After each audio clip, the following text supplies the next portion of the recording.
Bukan kamu yang menopang akar itu, melainkan akar itu yang menopang kamu. 19 abad telah berlalu, iman Kristen bangsa-bangsa telah dicabut dari akar Ibraninya. Ini saatnya akar Ibrani iman Kristen dipulihkan sebelum kedatangan Mesias yang kedua kembali seperti pada jemaat Mesianik mula-mula. Mari menggali akar Ibrani iman kita bersama Gembala Insinyur Benyamin Obadiah, pendiri dan ketua Kehilat Mesianik Indonesia. Hadirilah ibadah Sabat Ibrani bersama Sores Mesianik Fellowship setiap Sabtu jam 10 sampai 13 di Plaza Pasifik Blok A 1357, lantai 4, Jalan Raya Boulevard Barat, Kelapa Gading, Jakarta Utara, tepat di samping Mall of Indonesia. Ikuti juga ibadah penutupan Sabat di Plaza Pasifik dan GKMI Bintaro jam 5 sampai jam 7 malam. Ibadah Minggu Gereja Kehilat Mesianik Indonesia Bintaro jam 8 hingga jam 10 pagi di Bumi Bintaro Permai, Blok D 7 sampai 8, Jakarta Selatan. Untuk informasi hubungi 021 736 4358 atau 0871 9133 555 atau 0813 813 63555.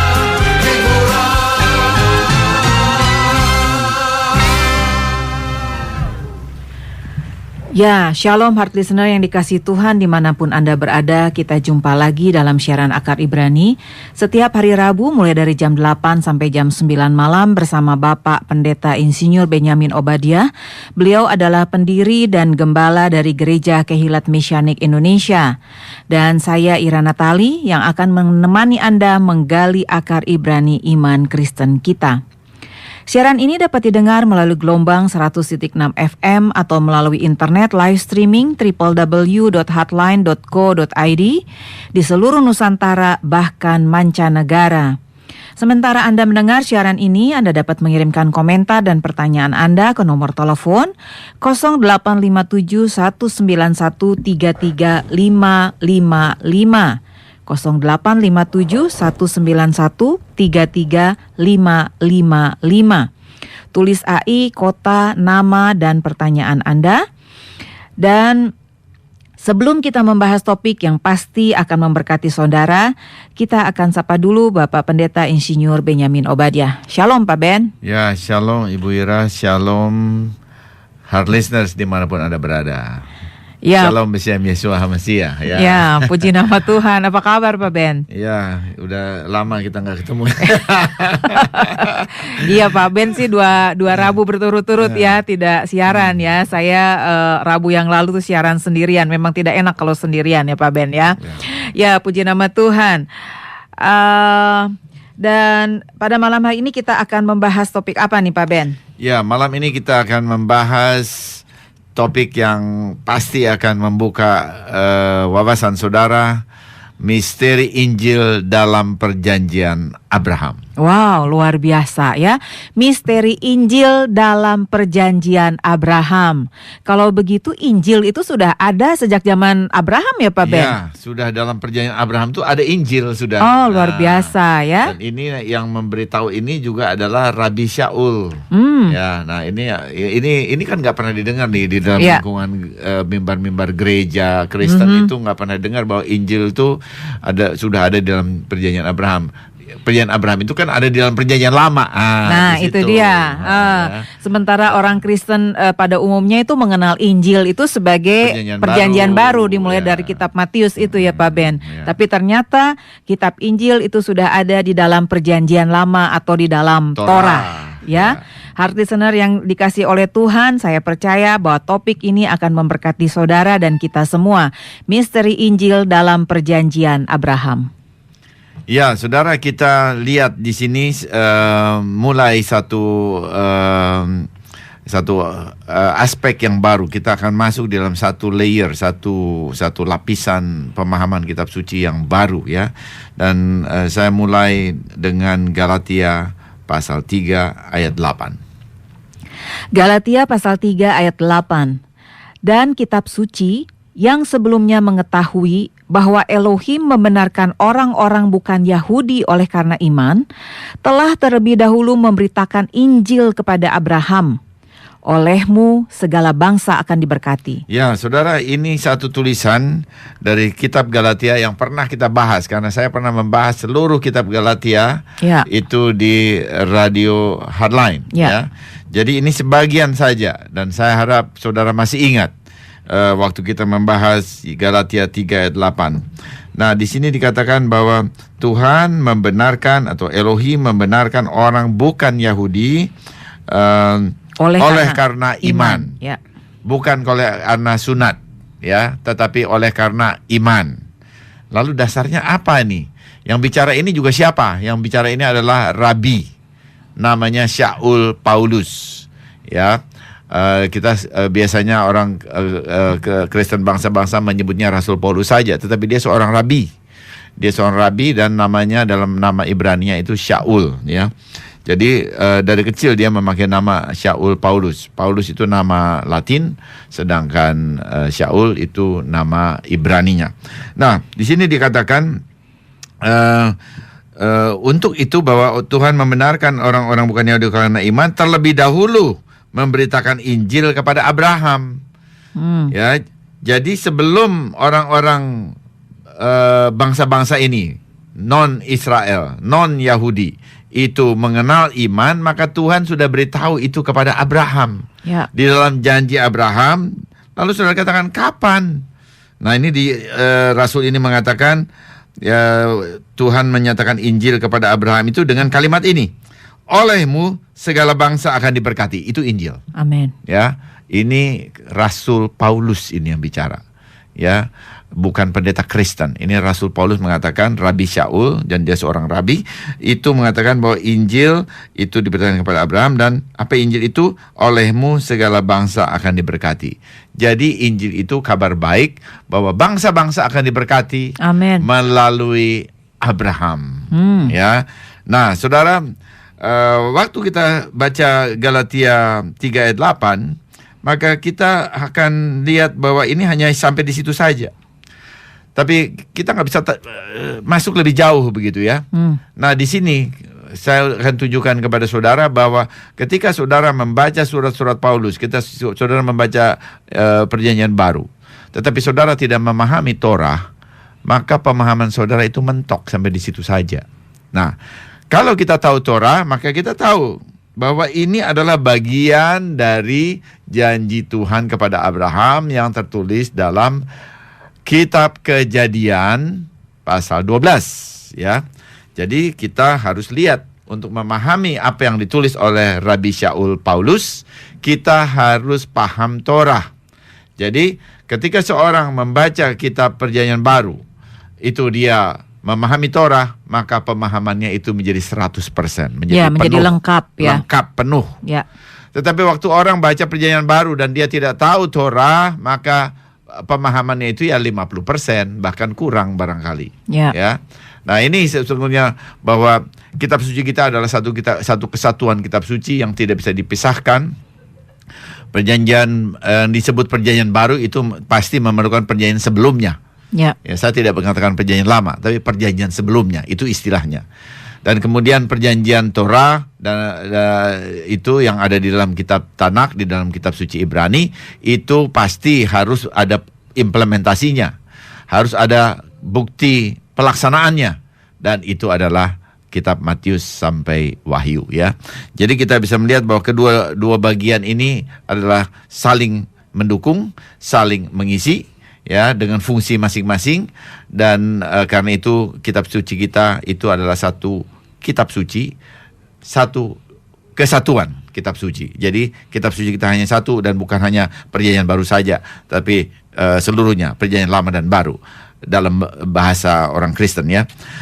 Tetapi saya lebih suka memakai bahwa kitab suci kita itu satu kesatuan yang tidak terputuskan dari Kejadian sampai Wahyu. Nah, sekarang kita coba baca Kejadian pasal 12 ayat 1 sampai 3, ya, untuk melihat bagaimana Injil itu, ya, diberikan kepada Abraham. Kejadian pasal 12 ayat 1 sampai 3.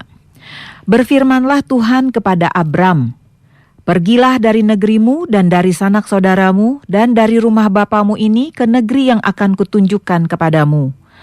Aku akan membuat engkau menjadi bangsa yang besar dan memberkati engkau serta membuat namamu masyhur dan engkau akan menjadi berkat.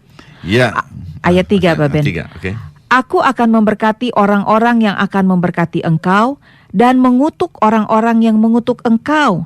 Dan olehmu semua kaum di muka bumi akan mendapat berkat. Ya, saudara, ini bagian dari janji Abraham. Sebetulnya ada satu bagian lagi, itu yang ayat 7 ya, itu tentang tanah. Tanah itu juga diberikan kepada Abraham dan keturunannya. Ya, keturunannya itu siapa? Keturunannya dari Abraham itu jadi Ishak. Dari Ishak terus turunnya kepada Yakub. Ya, Yakub itu lalu Israel. Jadi itulah yang ditulis di dalam Torah original Hebrew.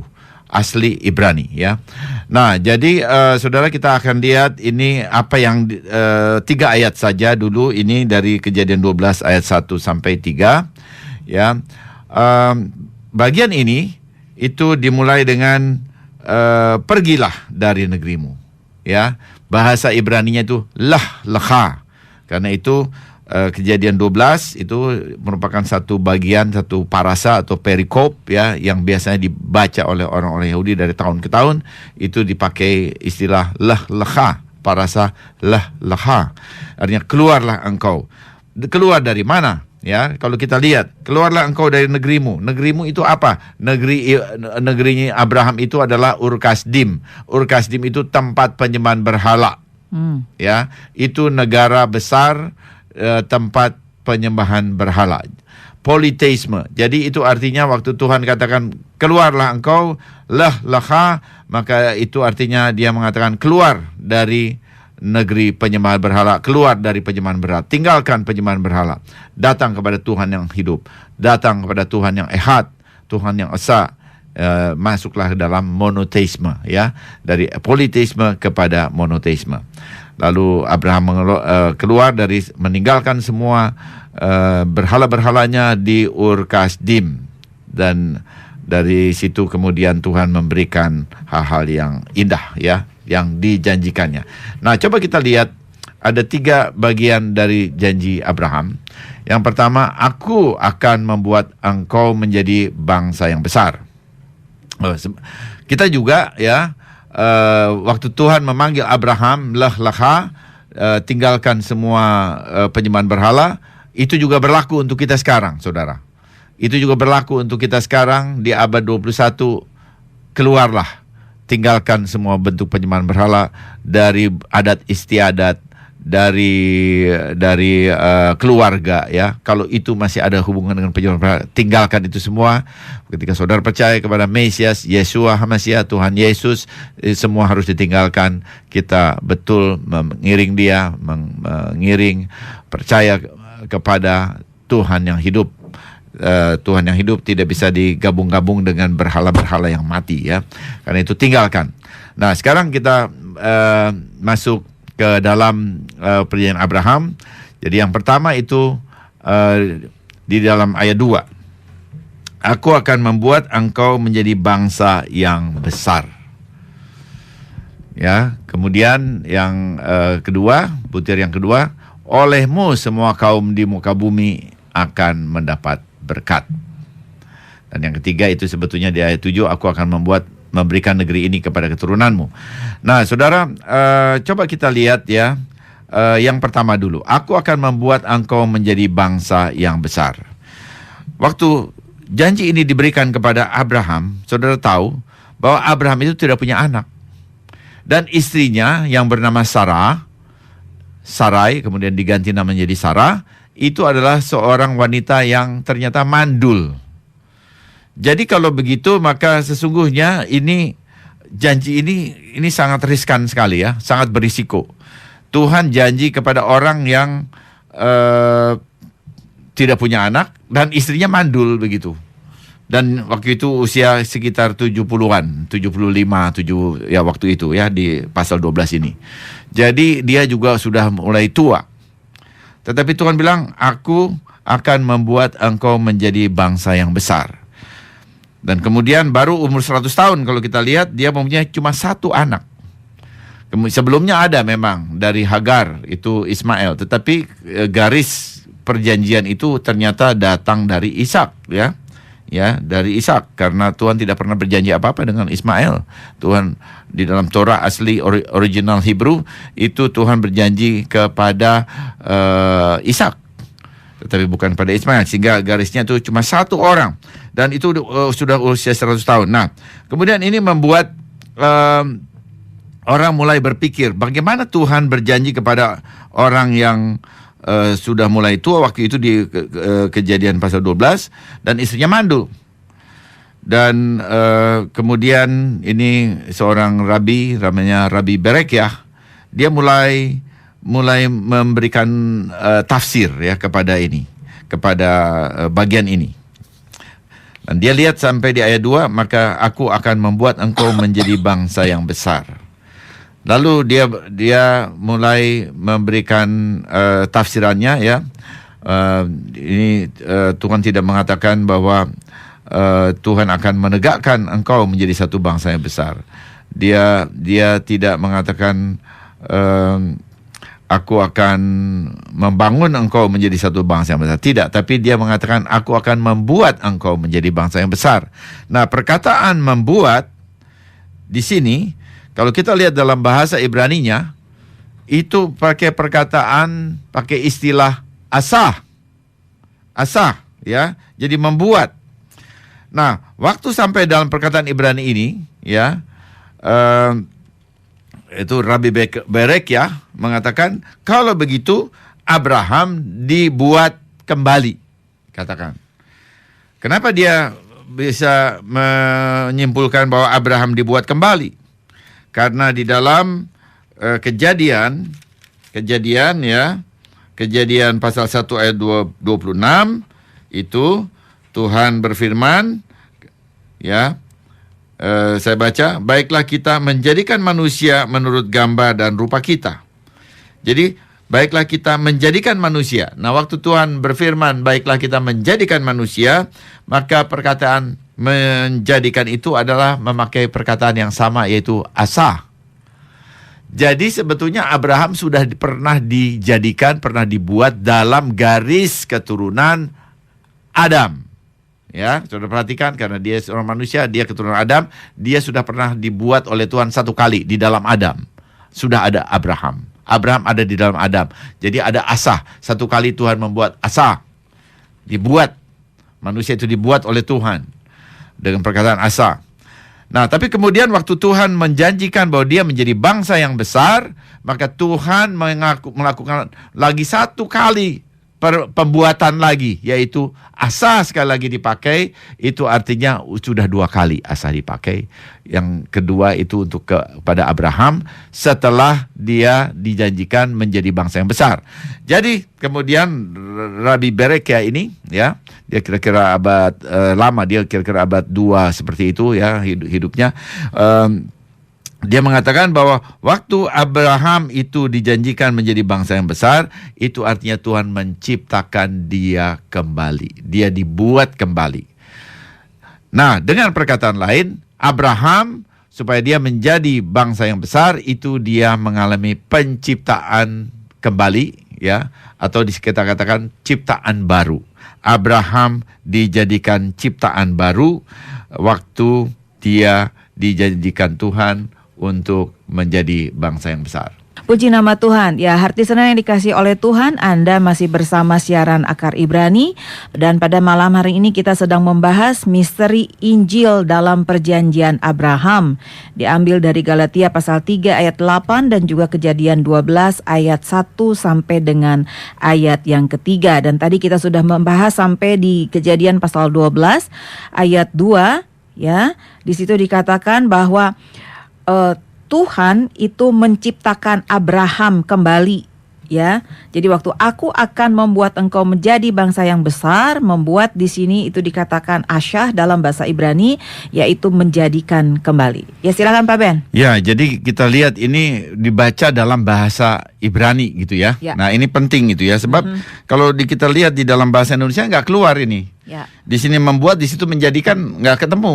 Padahal dalam bahasa Ibrani itu perkataan yang sama. Ya, sehingga Berekiah ini kemudian dia bisa menafsir seperti itu karena dia membaca dalam bahasa Ibrani, dan tafsir itu ditulis di dalam Genesis Rabbah 39 ayat 11 yang dia menafsir dan dia mengatakan begini, dia menulis begini. Dia seakan-akan Tuhan berkata kepada Abraham, dan dia tulis begitu ya, aku akan membuat engkau bangsa yang besar hanya sesudah aku menciptakan sebagai ciptaan yang baru. Kemudian engkau akan menghasilkan dan berkembang biak. Nah, saudara, di sini kita bisa melihat bahwa waktu Tuhan berjanji kepada Abraham, dia bukan hanya janji kata-kata, tapi dia mengubah Abraham. Terjadi transformasi dalam hidup Abraham. Dan setelah dia diubah, ya, itu juga karena dia diubahkan karena dia beriman, ya, dan dia diubah. Maka baru kemudian ada perkembangan biakan. Perkembangan biakan itu kita bisa lihat baru umur 100 tahun. Tapi dia udah diubah dulu. Dia lebih dahulu diubah, baru kemudian ada perkembangan biakan. Nah, kalau kita perhatikan perkembangan biakan, Abraham menjadi satu bangsa, ya. Keturunan Abraham menjadi satu bangsa yang besar. Maka berapa besarnya? Ternyata dari Abraham, kemudian Ishak, kemudian Yakub, itu ternyata itu jadi bangsa Israel, ya. Jadi Yakub itu disebut Israel. Ya, Yakub itu namanya Israel, kemudian anak-anaknya 12 itu lalu disebut bangsa Israel. Itu kita lihat sejarahnya dari kitab suci, ya. Nah, sekarang berapa sih sebetulnya bangsa Israel itu? Keturunan Abraham maksud saya, dari garis Ishak dan Yakub itu sekarang barangkali kira-kira 17 juta saja di bumi ini. Jadi bukan bangsa besar, ya. Waktu dulu tahun 1943, waktu Holocaust itu kira-kira 18 juta. 6 jutanya dimasukkan ke kamar gas oleh Hitler, oleh Nazi dengan nama Holocaust yang kejam sekali. Itu 6 juta, sepertiganya hilang. Kemudian saat ini sudah naik lagi menjadi kira-kira 17 juta. Nah, 17 juta itu bukan jumlah yang terlalu besar. Ya, jadi padahal di sini Tuhan mengatakan seperti bintang-bintang di langit, pasti di pantai. Wah, apa sebanyak itu, ya, keturunan Abraham. Ternyata kalau kita perhatikan bahwa Abraham menjadi bangsa yang besar yang pertama kali itu adalah melalui iman dan bukan melalui perkembangan biakan sejarah jasmani. Dan kalau begitu kita bisa melihat bahwa keturunan iman Abraham itu yang sebetulnya banyak, yaitu semua orang yang percaya beriman seperti iman Abraham. Nah, jadi waktu dia beriman, dia mendapatkan janji itu, Tuhan menjadikan dia ciptaan baru, dan dia dibuat ulang, karena itu diciptakan baru. Maka kita bisa melihat di sini bahwa konsep penciptaan baru atau konsep ciptaan baru itu sudah ada di dalam perjanjian Abraham. Jadi bukan hanya di dalam Injil Yohanes, ya bukan saja di sana, tetapi ciptaan baru atau di surat-surat Paulus ciptaan baru itu sudah ada pada Abraham. Abraham mengalami penciptaan baru. Dia adalah ciptaan baru karena dia beriman. Jadi semua orang yang beriman, yang benar sesuai dengan kitab suci, ya, beriman kepada Yesus Masiah, beriman kepada Tuhan yang hidup, ya, itu diciptakan baru. Ya. Dan Abraham yang pertama kita bisa melihat dari catatan kitab suci dia mengalami itu. Dan kemudian sebagai penanda bahwa dia diciptakan baru, itu kita lihat apa? Nama yang pertama adalah Abram. Ya. Itu artinya bapak orang-orang, begitu ya. Bapak father of people, gitu ya. Bapak umat, kita bilang begitu. Tapi kemudian Tuhan mengganti namanya menjadi Abraham, ditambahkan satu huruf he dalam bahasa Ibrani, he itu H, ya, menjadi Abraham, dan lalu artinya jadi berubah, bapak bangsa-bangsa, ya. Bapak bangsa-bangsa, jadi banyak bangsa itu bapaknya itu Abraham. Lalu bagaimana? Kan dia bapaknya itu sebenarnya bapaknya bangsa Israel. Tapi di sini dikatakan bapak bangsa-bangsa. Melalui apa? Melalui iman. Jadi waktu bangsa-bangsa itu datang kepada Tuhan Israel, Tuhan Abraham, Ishak dan Yakub, ya percaya kepada Yeshua Mesias yang datang dari Bapa, maka mereka itu disebut anak-anak Abraham, ya. Mereka disebut anak-anak Abraham. Dan ini kita bisa lihat bahwa apa yang ditafsir oleh Rab Berekiah tadi itu, ya, itu ternyata searah dengan apa yang diajarkan oleh Rabbi Shaul, Salih Shaul. Salih itu adalah rasul bahasa Ibrani. Jadi Rasul Paulus itu Salih Shaul Paulus, ya, dalam bahasa Ibraninya itu mengajarkan yang sama. Dan itu kita bisa lihat dalam Roma 4 ayat 18, saya kira Roma 4 ayat 18. Roma 4 ayat 18, sebab sekalipun tidak ada dasar untuk berharap, namun Abraham berharap juga dan percaya bahwa ia akan menjadi bapa banyak bangsa menurut yang telah difirmankan. Demikianlah banyaknya nanti keturunanmu. Iya, saudara, jelas sekali bahwa demikianlah banyaknya nanti keturunanmu itu karena apa? Bukan karena progeni, bukan karena perkembangan biak secara jasmani. Jasmani bukan, tetapi karena bapa banyak bangsa karena iman, karena percaya. Sehingga anaknya itu banyak, bangsa-bangsa, bukan hanya satu bangsa. Jadi bangsa-bangsa itu dalam bahasa Ibraninya itu goyim. Goyim, bangsa-bangsa itu goyim, ya. Goy itu bangsa, goyim itu jamak. Jadi goyim itu bangsa-bangsa. Nah, kita semua anak Abraham waktu kita percaya kepada Yeshua Mesias. Dan karena itulah Abraham itu menjadi bapa banyak orang, bangsa-bangsa, miliaran orang, ya, yang percaya kepada Yeshua Mesias. Itu juga merupakan anak dari Abraham, seperti yang diajarkan oleh Rabbi Shaul, bahwa kita yang beriman seperti Abraham, kita disebut anak-anak Abraham. Ya, kita semua yang mempunyai iman yang sama seperti iman Abraham itu disebut dengan anak-anak Abraham. Heart listener yang dikasihi oleh Tuhan, ada kabar gembira untuk kita semua, ya. Karena Gereja Kehilat Mesianik Indonesia akan menjadi tuan rumah dari Asia Pacific Messianic Fellowship, konferensi Asia Pacific Messianic Fellowship yang ke-13, ya. Dan konferensi ini akan diadakan di Jakarta pada tanggal 16 sampai dengan 19 April 2015. Jadi tolong dicatat tanggalnya, 16 sampai dengan 19 April 2015. Itu hari Kamis sampai dengan hari Minggu bulan April, ya. Dan topiknya dalam konferensi ini adalah Yesaya pasal 53. The Nation of Israel or the Messiah of Israel, ya. Jadi Yesaya 53 ini apakah bicara Israel sebagai bangsa atau justru Mesias dari Israel, ya. Jadi ini satu topik yang menarik dan pasti akan memberkati kita semua. Kenapa kita mengangkat topik ini? Karena Yesaya 53 ini, ya, itu beberapa saat itu ada beberapa orang yang mengajarkan bahwa Yesaya 53 itu bukan bicara tentang Mesias Israel, ya, tetapi bicara tentang bangsa Israel. Dan pengajaran ini bukan hanya ada di internet, tetapi juga sudah ada di Indonesia, ya, tepatnya itu sudah ada di Papua dan juga sudah ada di Jawa Tengah, ya. Nah, jadi kita akan mengcounter isu ini melalui konferensi, ya, pada tanggal 16 sampai dengan 19 April 2015. Pastikan heart listener hadir dalam konferensi ini, karena saya percaya konferensi ini akan membawa banyak berkat kepada heart listener, karena ada banyak hal-hal dari kitab suci, ya, yang akan dibukakan secara luar biasa. Dan yang akan menjadi pembicara dalam konferensi ini adalah Yitzhak Safira. Dia adalah seorang penulis dari buku yang terkenal, ya.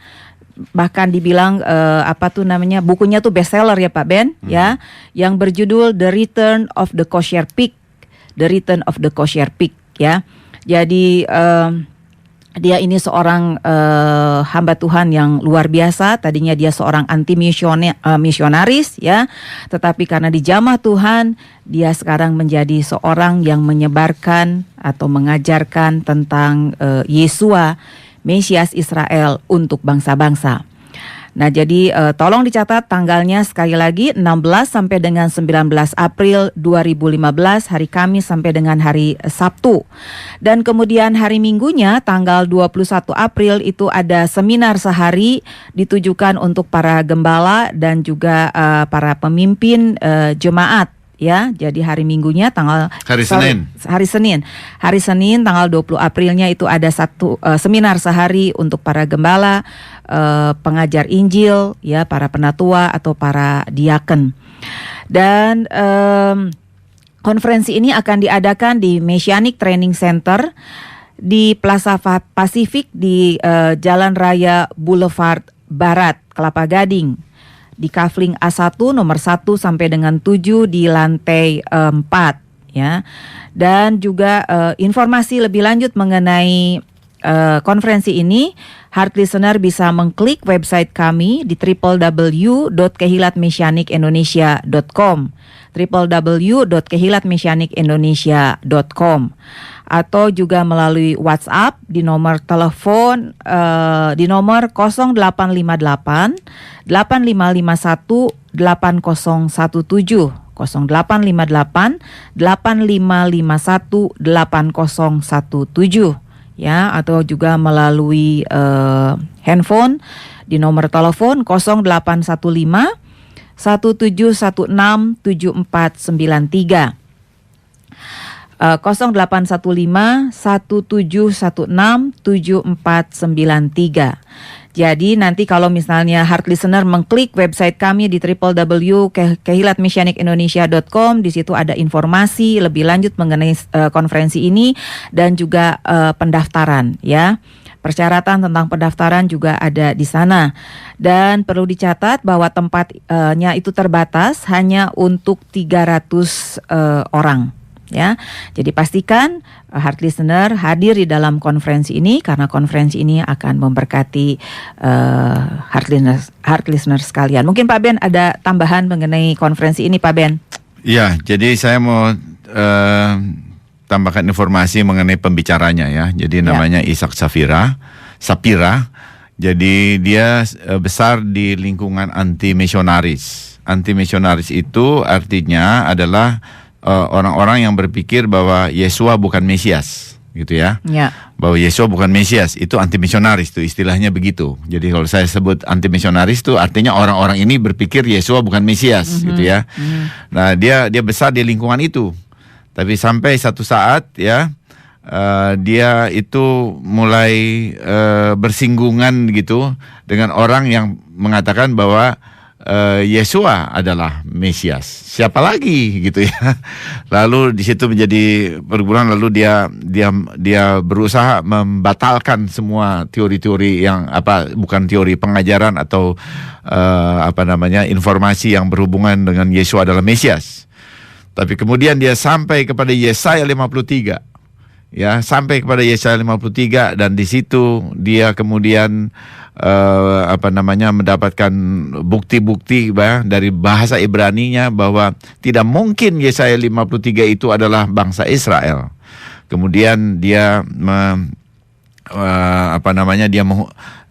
Roh Kudus itu membimbing dia ke Imamat pasal 16 ya, itu Yom Kippur, bagaimana Yom Kippur, dan itu dua bagian itu lalu terhubung satu sama lain. Sehingga akhirnya dia mulai merasa bahwa betul ini dia nggak bisa bergerak, dia memang nggak bisa keluar dari firman. Kalau keluar dari firman mengatakan Yesua bukan Mesias, dia keluar dari firman.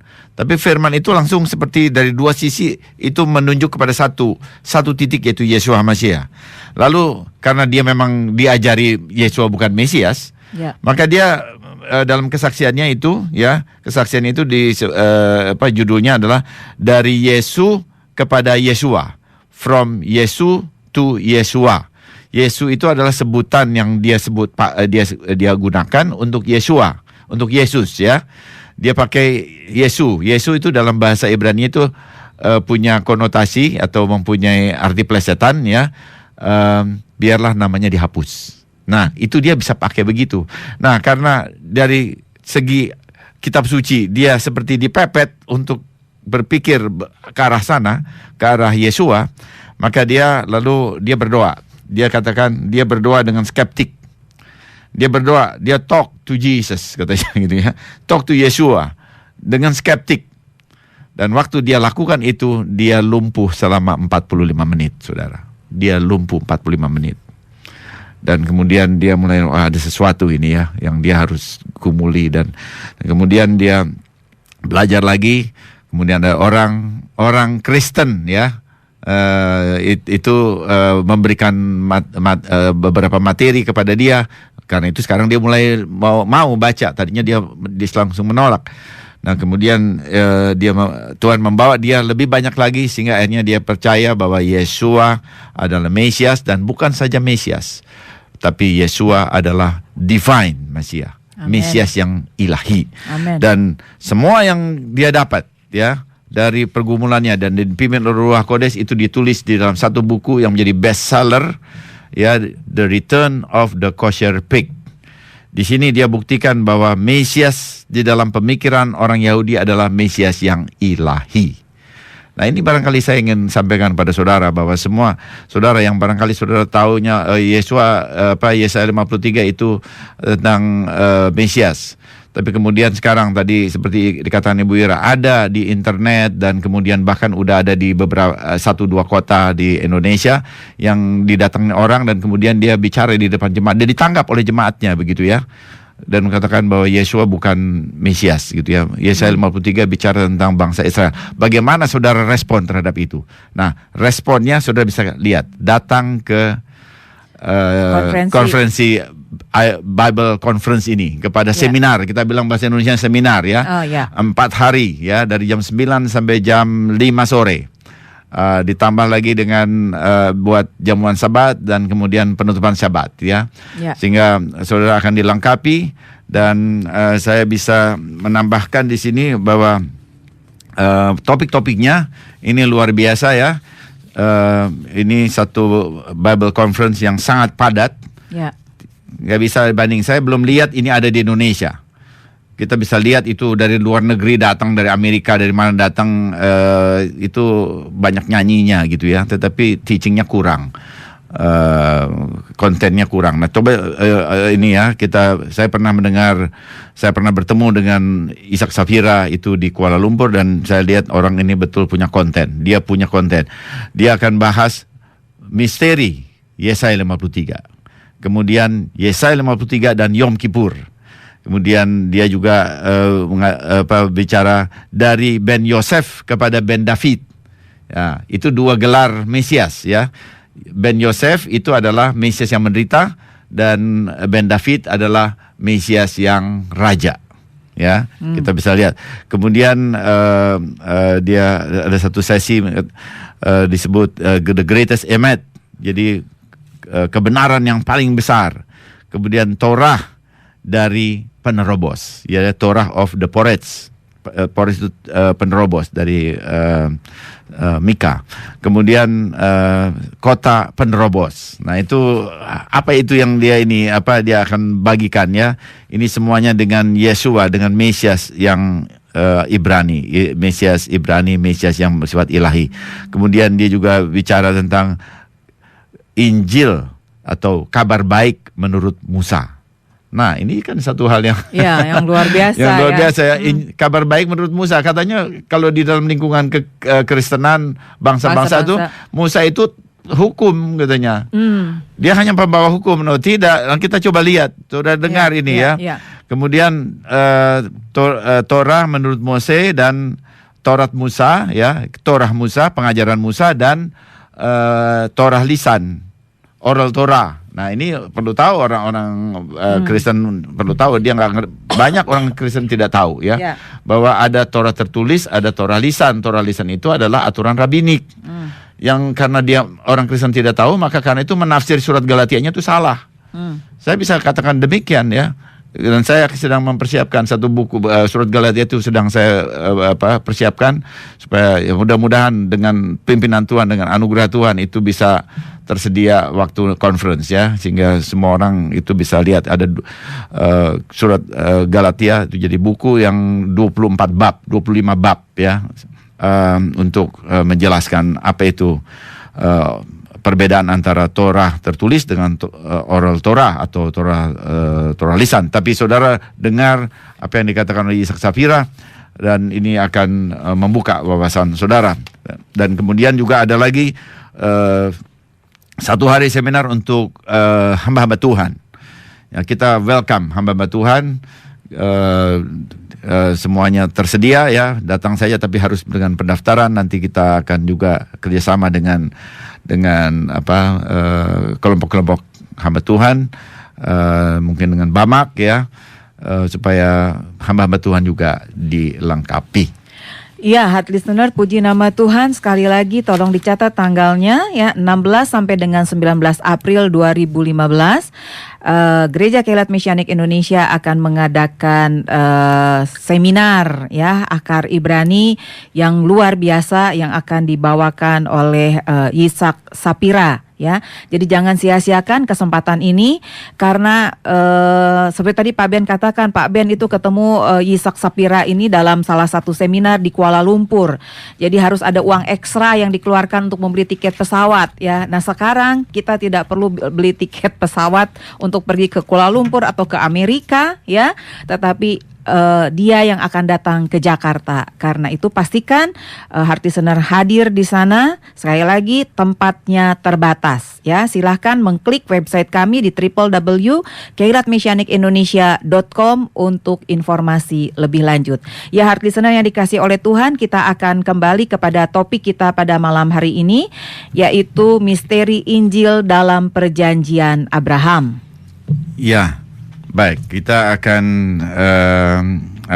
kembali ke sana, tapi saya berharap saudara membuat investasi yang bagus kalau saudara ikut di seminar itu.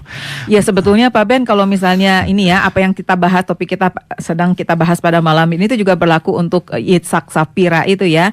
Jadi dia sama seperti Abraham, dia diciptakan kembali waktu dia menerima Yesua sebagai Mesias. Dia menjadi mendapatkan pembaharuan. Dia menjadi lengkap begitu ya.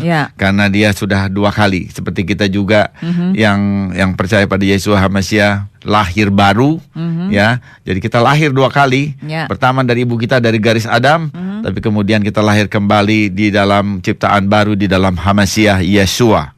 Amen. Ya. Dan konsep ciptaan baru ini memang itu sudah ada dari perjanjian Abraham, dan saya sungguh percaya ini dihubungkan dengan ajaran Yesua HaMasiah, bahwa orang yang jika dia tidak dilahirkan kembali, maka orang itu tidak akan melihat kerajaan surga. Jadi kalau Abraham tidak dilahirkan kembali, dia tidak ada dalam kerajaan surga. Padahal dia adalah bapa iman kita ya. Iman kita tuh dipola menurut iman Abraham. Jadi pasti dia juga harus masuk di dalam kerajaan surga, dan kalau begitu dia sudah lahir baru lebih dulu dari kita. Nah, waktu Yesua mengatakan bahwa bicara tentang lahir baru, lalu ada seorang rabi namanya Nikodemus. Itu di Yohanes pasal 3 ya. Dia tanya, apakah orang kalau begitu harus masuk lagi ke dalam rahim ibunya? Terus Yesua mengatakan, engkau guru Israel, engkau tidak tahu lahir kembali ya. Lahir kembali. Nah, lalu itu ditafsirkan oleh banyak pendeta yang bicara di mimbar-mimbar gereja ya, gereja Kristen. Itu seakan-akan ini orang Yahudi itu tidak ngerti lahir baru. Saudara bilang, saya katakan itu perakiraan prasangka yang tidak benar. Ya, tidak benar. Jadi tadi saya sudah katakan bahwa sumber yang tadi saya pakai, bahwa dia mulai kembali itu, bahwa dia diciptakan kembali waktu Tuhan mengatakan janji Tuhan untuk menjadikan dia bangsa besar, dia dibuat ya menjadi bangsa besar. Itu datang dari dokumen yang namanya Genesis Rabbah, yang adalah kumpulan khotbah para rabi. Nah, saudara lihat di sini. Jadi kita lihat bahwa para rabi mengenal konsep dilahirkan kembali. Ya, tapi kalau begitu ini Nikodemus saja yang nggak tahu. Itu dia di abad pertama ya, Nikodemus saja yang tidak tahu. Nah, tetapi kita juga bisa melihat bahwa di seluruh Torah dan nabi-nabi, kitab Torah dan nabi-nabi itu ada orang-orang yang beriman, dan setiap orang yang beriman itu dia dilahirkan kembali, ya. Dan ini saya kira satu konsep yang penting, dan dengan ini juga kita bisa melihat bahwa seluruh kitab suci itu merupakan satu kesatuan. Ya, seluruh kitab suci satu kesatuan. Bahwa kemudian Yesus mengatakan itu dan kemudian Paulus juga mengatakan itu. Ini adalah satu konsep penting yang barangkali sudah mulai agak kurang mendapatkan perhatian waktu pada bangsa Israel abad pertama. Karena itu Yesus mengangkatnya kembali, Paulus mengangkatnya lagi, gitu ya. Bahwa ini suatu hal yang penting. Nah, tapi kita bisa melihat bahwa Abraham itu merupakan ciptaan baru. Dan akibat dari ciptaan baru ini, maka Abraham itu juga bukan berhenti pada dirinya. Setelah dia jadi ciptaan baru, dia juga ingin orang lain jadi ciptaan baru. Ini hal yang kedua ya. Yang dalam waktu beberapa menit lagi saya selesai. Abraham juga adalah setelah dia diperbarui, dia menjadi misionari pertama. Dia menjadi misionaris pertama. Dan di sana dikatakan di dalam Kejadian 12 ayat 5 itu dikatakan bahwa Abraham dan Sarai membuat jiwa-jiwa di Haran. No, apa artinya? Apakah dia Tuhan? Dia bisa membuat jiwa? Tidak. Ya, dia bukan Tuhan, dia manusia. Tapi apa artinya membuat jiwa-jiwa? Lalu seorang Rabi Leasar, namanya Rav Leasar, mengatakan bahwa ini artinya Abraham itu menceritakan Tuhan yang hidup dan membawa orang-orang untuk pindah agama dari keyakinan penyembahan berhala kepada penyembahan Tuhan yang hidup. Sehingga dia artinya berbagi keyakinan bahwa kamu masih menyembah berhala, kami sudah menyembah Tuhan yang hidup. Mari kita menyembah Tuhan yang hidup. Dan itulah dia menjadi misionaris yang pertama di Haran. Ya, luar biasa. Ternyata misionaris pertama itu adalah Abraham. Hati senang yang dikasih oleh Tuhan, waktu juga yang memisahkan kita. Tiba saatnya kami mohon diri dari ruang dengar saudara. Kiranya damai sejahtera Tuhan yang melampaui akal pikiran terus mengawal saudara. Leitraut, sampai jumpa Rabu yang akan datang. Yesua keselamatanku, Torah kesukaanku. Shalom. Baru saja Anda mendengarkan firman Tuhan. Semoga menjadi berkat bagi Anda. Nantikan program berikutnya tetap di 100,6 Hotline FM.